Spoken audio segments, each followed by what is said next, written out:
Bhagavate Vasudevaya. Om Namo Bhagavate Vasudevaya.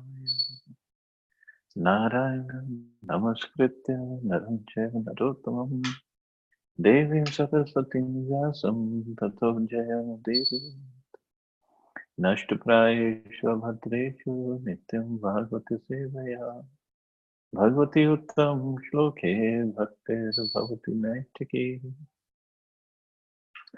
So continuing with the discussion on Srimad Bhagavatam, second canto, chapter 4, the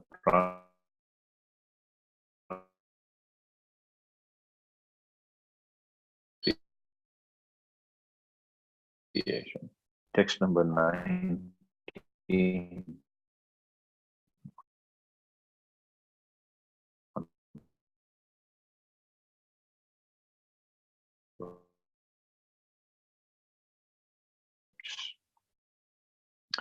So Sukadeva Goswami praying to Krishna.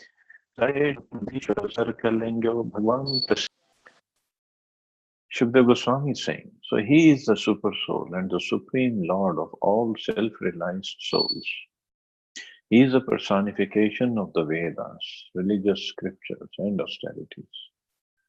He is worshipped by Lord Brahma and Lord Shiva and all those who are transcendental to all pretensions. Being so revered with awe and veneration, may that supreme absolute be pleased with me. So he is basically describing the position of Krishna. Who is Krishna? Not just an ordinary person. He is worshipped by Brahma and Shivji and its personification of Vedas, religious scriptures and austerities. The Supreme Lord, the personality of Godhead, although the Lord of all followers of different paths of self-realization, is knowable only by those who are above all pretensions. Above all pretensions means this simplicity. Everyone is searching for eternal peace or eternal life, and with an aim to this destination, everyone is either studying the Vedic scriptures or other religious scriptures or undergoing severe austerity as empiric philosophers, as mystic yogis, or as unalloyed devotees, etc. But the Supreme Lord is perfectly realized only by the devotees because they are above all pretensions. Above all pretensions means their heart has to be very cleansed, clean. Clean means no personal material desires, no desires for one's own self. Only desire to serve Krishna, only attain Krishna, only desire to achieve Krishna. That's it. Those who are on the path of self-realization are generally classified as karmis, jnanis, yogis, or devotees of the Lord. The karmis, who are much attracted by the fruitive activities of the Vedic rituals, are called bhukti kami. Bhukti means to enjoy, bhogna, or those who desire material enjoyment. So some desire is there. That is pretension. Material desire, I'm sorry. The jnanis who try to become one with the Supreme by mental speculation are called mukti kami, or those who desire liberation from material existence. So still, they have some desire, although it's not material desire, but still, it's not a desire to please Krishna. It's a desire for them that I don't want to win the material existence.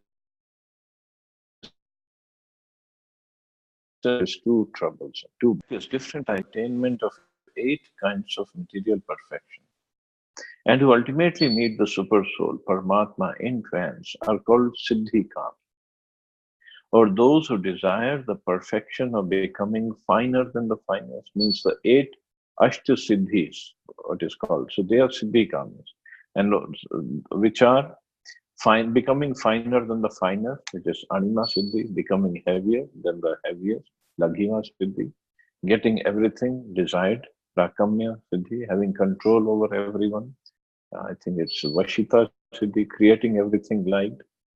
So there are 8 siddhis like that. So yogis, they can get into getting desire of getting these siddhis. So it's called siddhi kamis. All these are abilities of a powerful yogi, but the devotees of the Lord do not want anything like that for self-satisfaction. They want only to serve the Lord because the Lord is great, and as living entities, they eternally subordinate parts and parcels of the Lord. This perfect realization of the self by the devotee helps him to become desireless, to desire nothing for his personal self, and thus the devotees are called nishkami, without any desire. A living entity, by his constitutional position, cannot be void of all desires. So we all have to have some desire. The bhakti kami, mukti kami, and siddhi kami all desire something for personal satisfaction. But the nishkami devotees of the Lord desire everything for the satisfaction of the Lord. So the desire will be there. Even Krishna has a desire. It's not like he's without desire. If he has desire, we also have desire. But the subject matter of that desire, that is important. What is the subject matter? They're completely dependent on the orders of the Lord and are always ready to discharge their duty for the satisfaction of the Lord. But, of course, this is the stage, a very high stage of a pure devotee. He has no desire for personal self. Previously, there was a shloka that says, Akama sarva kamava moksha kamudharati tivrena bhakti yogena yadita purusha param.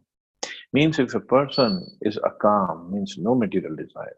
Sarva kamava, even if he has all material desires, or even if he has moksha kama, liberation, desire for liberation. But out of those, udardi means intelligent. Out of those, the one who's intelligent, who still worships Tivrena Bhakti Yogena Yajeta Purusham Param, who still worships with full intensity Krishna, even if he has all the material desires, but he still should ask Krishna for those material desires. Of course, here Prabhupada is giving the ideal pure devotee. But even if we are not at this level, that no desire for ourselves, even if we have large of material desires, we should still approach Krishna. Because Krishna, in Bhagavad Gita, he has said, they all are pious people who still come to me. In the beginning, Arjuna placed himself as one of those who desired self-satisfaction, for he desired not to fight in the battle of Kurukshetra. But to make him desireless, the Lord preached the Bhagavad Gita, in which the ways of Karma Yoga, Jnana Yoga, Hatha Yoga, and also Bhakti Yoga were explained. Because Arjun was without any pretension, he changed his decision and satisfied the Lord by agreeing to fight. Karishya Vachanam Tava. Means Arjun had some doubts, had some confusions, but that was about it. So in maybe in half an hour or so, all his confusions are gone. And Arjun, in the end, he said, 1873 words, he said, Karishya Vachanam Tava, means whatever you're saying, I'll do. So means no more his own desires. And thus he became desireless. But he was still at the desire of doing whatever Krishna wants. So the desire was there, but that desire was to please Krishna only. That's it. The examples of Brahma and Lord Shiva are specifically cited here because Brahmaji, Lord Shiva, Srimati Lakshmiji, and the four Kumaras are leaders of the four desireless Vaishnava Sampradayas. They're all freed from all pretensions. Sukadeva Goswami interprets the word Gat Vyalikaha or as Prajita Katava, or those who are freed from all pretensions, the unalloyed devotees only. So that's when Chaitanya Charitamrita says, Krishna Bhakta Nishkam Ateva Shanta. Bhakti Mukti Siddhikam Sakaliya Shanta. Those who are after fruitive results for their pious activities, those who desire salvation and identity with the Supreme, and those who desire material perfection of mystic power are all restless because they want something for themselves. But the devotee is completely peaceful because he has no demand for himself and is always ready to serve the desire of the Lord. Conclusion is therefore that the Lord is for everyone because no one can achieve the result of his respective desires without Krishna's sanction. But as stated by the Lord in Bhagavad Gita, all such results are awarded by him only. So towards the end, Prabhupada says, therefore special stress is given to the devotion service of the Lord by Srila Sukadeva Goswami.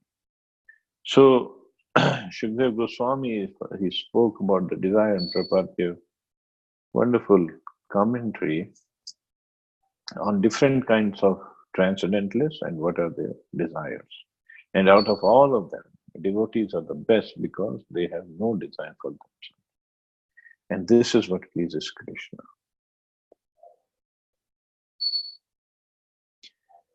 Text 20. Shriya patir yajna prajapatir dhyam patir lokpatir dharapati patir gatish chandhak vrishni satatam prasidatam me bhagwan satam pati. May Lord Shri Krishna, who is the worshipable Lord of all devotees, the protector and glory of all kings like Andhak and Vrishni of the Yadu dynasty, the husband of all goddesses of fortune, the director of all sacrifices, and therefore the leader of all living entities, the controller of all intelligence, the proprietor of all planets, spiritual and material, and the supreme incarnation on the earth, the supreme all in all, be merciful upon me. See, Sukadeva Goswami's realizations, he knows everything about Krishna, or lots of about Krishna and Krishna's position. So he's glorifying Krishna like anything. Since Sukadeva Goswami is one of the prominent Gat Vyalikas who are freed from all misconceptions, he therefore expresses his own realized conception of Lord Shri Krishna as being the sum total of all perfection, the personality of Godhead. Everyone is seeking the favor of the goddess of fortune, but people do not know the Lord Krishna is the beloved husband of all goddesses of fortune. In Brahma Samhita, it is said that the Lord, in his transcendental abode, Golok Vrindavan, is accustomed to herding the Surabhi cows and is served there by hundreds of thousands of goddesses of fortune. So that is position of Krishna. All these goddesses of fortune are manifestations of his transcendental pleasure potency, Haladani Shakti, in his internal energy. And when the Lord manifested himself on the earth, he partially displayed the activities of his pleasure potency in his Ras Leela, just to attract the conditioned souls who are all after the phantasmagoria pleasure potency in degraded sex enjoyment. So all the Lakshmis, Lakshmi is Sahasrashat, Sambram Sevimanam, they all are serving Krishna. They all want to serve Krishna. Of course, in Vrindavan they don't want to. It's the position of Krishna. And here he is saying, Prabhupada is saying, that Lord manifested himself on earth. When he manifested, he partially displayed the activities of his pleasure potency in his Ras Leela. Ras Leela, which is considered the topmost Leela of Krishna, topmost pastime of conjugal love, he displayed that to attract the people who are after degraded sex enjoyment. Of course, he displayed all his leelas to attract us, but this was specially for those who are after this kind of sex enjoyment with other sex, opposite sex. The pure devotees of the Lord, like Sukadeva Goswami, who was completely detached from the abominable sex life of the material world, discuss this act of the Lord's pleasure potency, certainly not in relation to sex, but to relish a transcendental taste inconceivable to the mundaners who are after sex life. Sex life in the mundane world is the root cause of being conditioned by the shackles of illusion. Is a root cause of being conditioned by the shackles of illusion. That's why this mundane world is also called Methunya Agar. Means the Agar means a prison. So prison house because of sex life. And certainly Sukadeva Goswami was never interested in the sex life of the mundane world, nor does the manifestation of Lord's pleasure potency have any connection with such degraded things. Lord Chaitanya was a strict sannyasi, so much so that he did not allow any woman to come near him, not even to bow down and offer respects. He never even heard the prayers of the Devdasis offered in the temple of Jagannath because a sannyasi is forbidden to hear songs sung by the fair sex.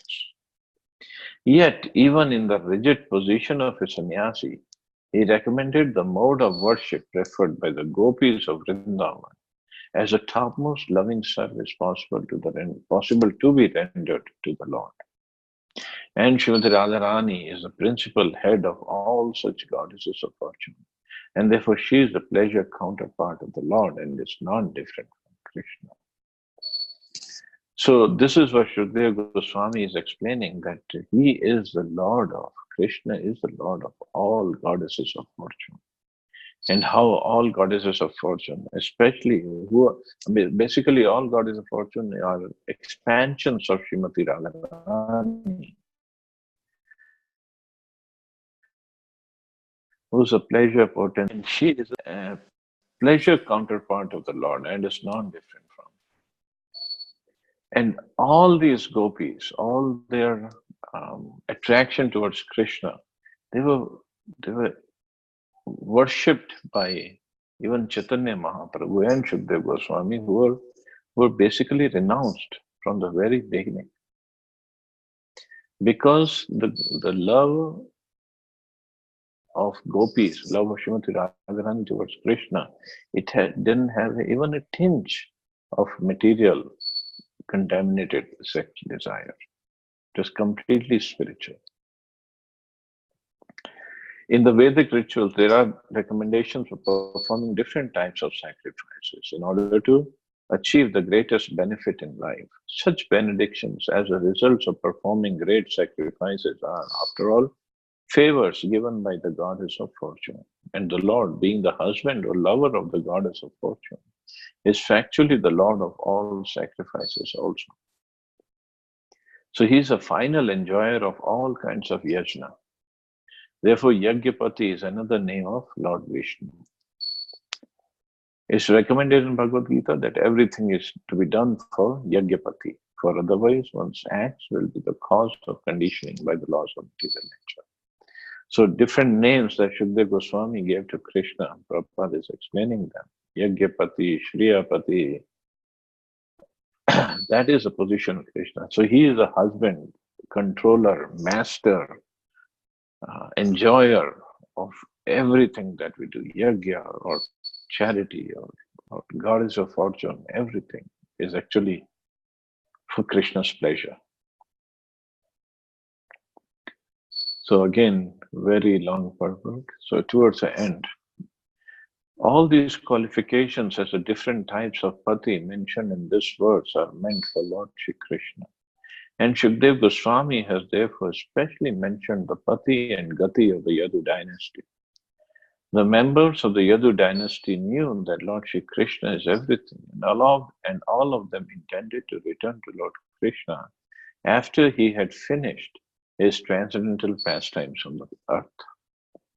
Yadu dynasty was annihilated by the will of the Lord because its members had to return home with the Lord.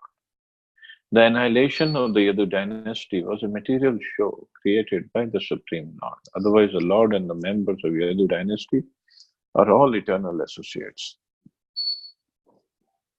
The Lord is therefore the guide of all devotees, and as such, Sukadeva Goswami offered him due respects with love-laden feelings.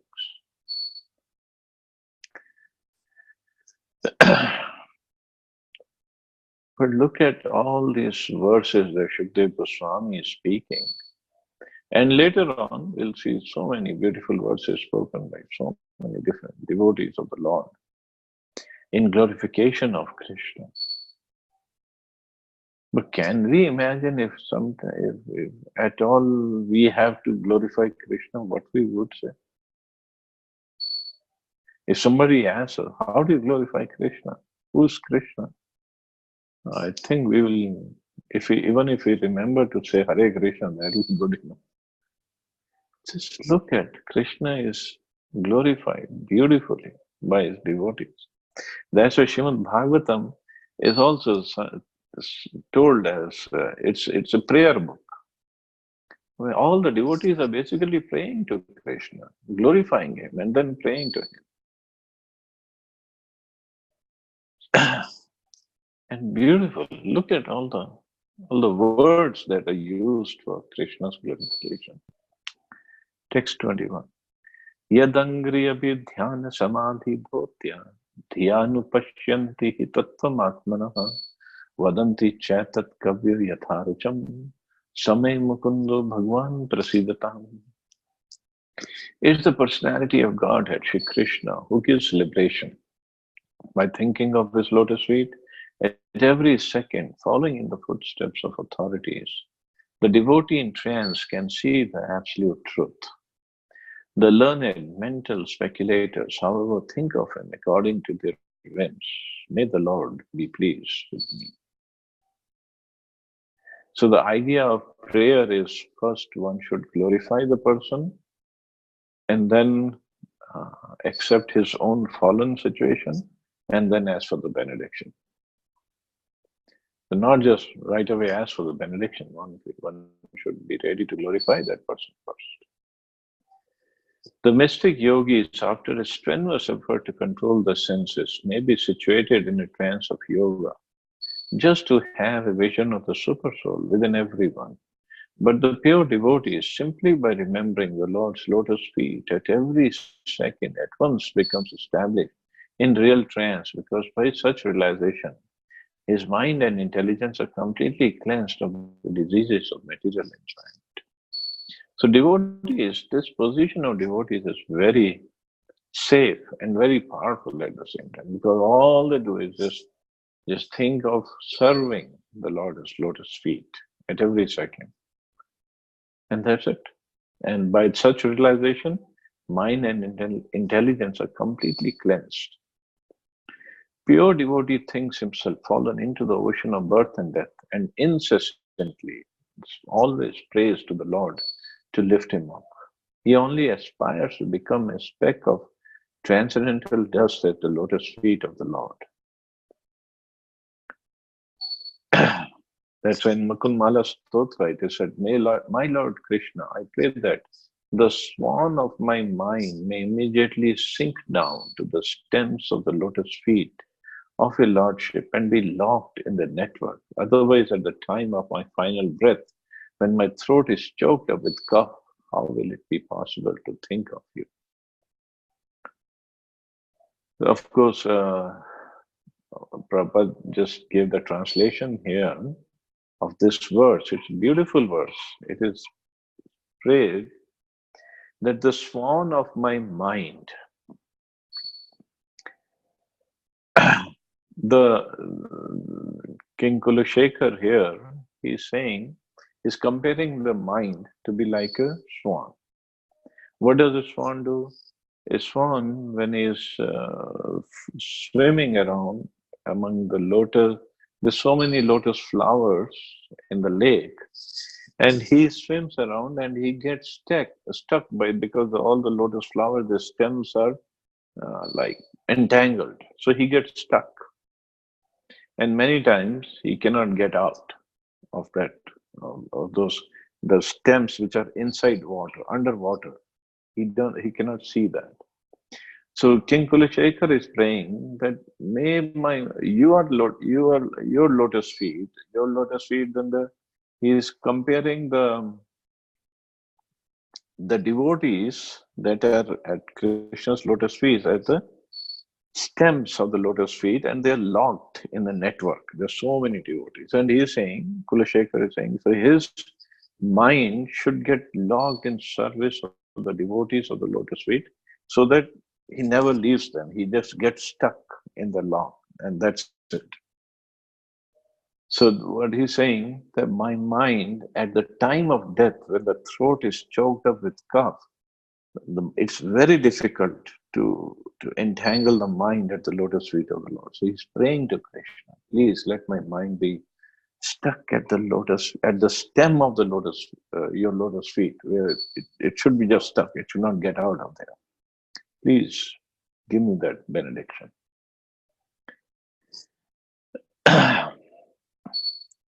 So this is a devotee's desire. This is only a devotee with his desire is, and his prayers to Krishna is, please don't let me go of it.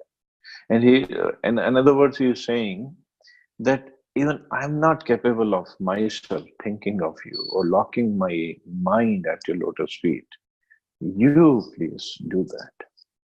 And Krishna would be very happy to do that. Because on our own, if we want to achieve anything, what can we achieve? Hardly anything. We have no capabilities, no strength. But if Krishna or Krishna's dear devotees who are sitting at his lotus feet, if they want to help us, who can stop them? They're very powerful. This humbleness of the pure devotee, which is 100% engaged in his service, puts the devotee of the Lord in a trance by which to realize everything. Because to the sincere devotee of the Lord reveals himself, as stated in Bhagavad Gita. The Lord being the Lord of intelligence in everyone, even in the non-devotee, favors his devotee with proper intelligence so that automatically the pure devotee is enlightened with the factual truth about the Lord and his different energies. The Lord is not revealed by one's speculative power or by one's, rather he is fully satisfied by the devotee's service attitude. Very important to have the service attitude. Sukadeva Goswami is not a mental speculator or compromiser of the theory of as many ways as many conclusions. Rather, he prays to the Lord only, invoking his transcendental pleasure. That is the way of knowing the Lord. So Prabhupada says, a Lord is pleased by a devotee's service attitude. Service means serving Krishna, serving Krishna's creation, serving Krishna's devotees. And the service means to please others. Service means to serve with love and devotion with an attitude to please somebody else, to please the person we are trying to serve. That is service. So when we develop that kind of attitude, that's what pleases Krishna. And like Prabhupada has said many times, if a rich man is there, he will not be pleased as much by our service if we try to please probably his son or a dog. Like in West, there's a saying, you love me, you love my dog. So similarly, Krishna is also like that.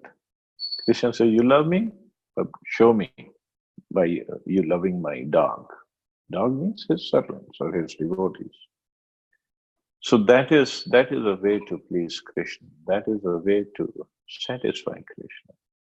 And if we do that, then Krishna is all powerful. He can lift any or all of us at the time of death or even before death at his lotus feet and engage us properly.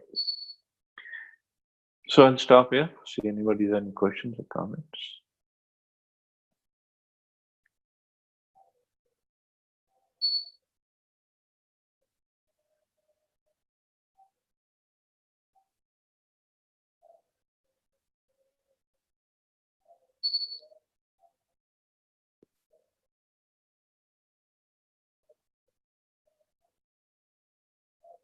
So I guess we can stop here. You all have a wonderful day. Hare Krishna. Jai Srila Prabhupada. Hare Krishna Prabhuji. Jai Shri